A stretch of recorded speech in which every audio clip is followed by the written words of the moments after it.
a hole in the roof. Faith that healed a paralyzed man. Imagine this. A man lies on a mat, unable to move. He's paralyzed. Day after day, he watches people walk by, while he can only dream of walking again. His friends tell him about a man named Jesus, a teacher and healer who can make the blind see and the lame walk. But how can he get to Jesus when he can't even stand up? This is the story of 4 friends who didn't give up, even when everything seemed impossible. One day, Jesus was teaching in a house. People crowded inside, standing shoulder to shoulder. The room was packed, spilling out into the street. Everyone wanted to hear Jesus speak and see him perform miracles. Now, these 4 friends had heard about Jesus. They believed he could heal their paralyzed friend. So, they decided to carry him on his mat to Jesus. It wasn't easy. The man was heavy, and the streets were crowded. But they didn't give up because they loved their friend and believed Jesus could change his life. When they finally got to the house where Jesus was, they faced a huge problem. The house was so full, they couldn't even get through the door. People were blocking every entrance. It seemed like there was no way to reach Jesus.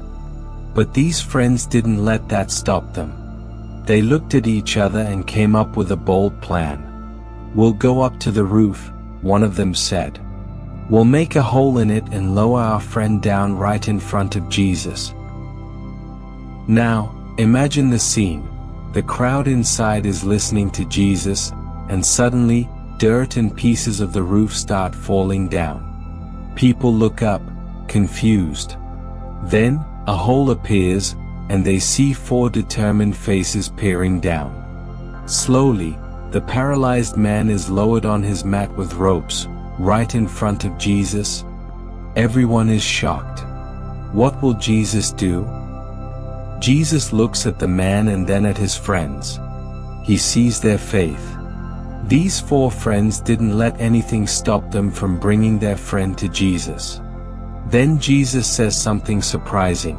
"Son, your sins are forgiven." The crowd is stunned. Some of the religious leaders sitting there start whispering to each other. "Who does this man think he is? Only God can forgive sins." But Jesus knows what they are thinking. He looks at them and says, "Why are you questioning this? Which is easier, to say, 'Your sins are forgiven,' or to say, 'Get up, take your mat, and walk'? But I want you to know that I have the authority to forgive sins." Then Jesus turns to the paralyzed man and says, "Get up, take your mat, and go home." And then, right before everyone's eyes, the man stands up. He picks up his mat and walks out of the house. The crowd parts, amazed.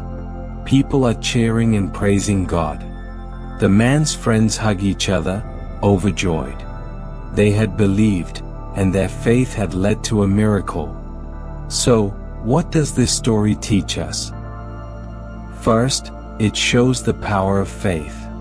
The friends believed that Jesus could heal, and their faith made all the difference.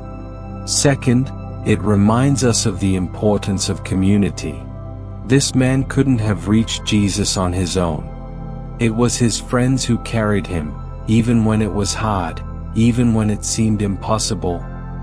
Finally, it shows us that Jesus doesn't just care about our bodies, he cares about our hearts.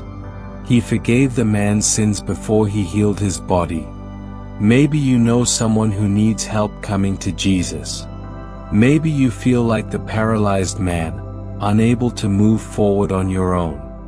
This story is a reminder that faith and community can bring us closer to God, and when we come to Him, He can heal every part of our lives.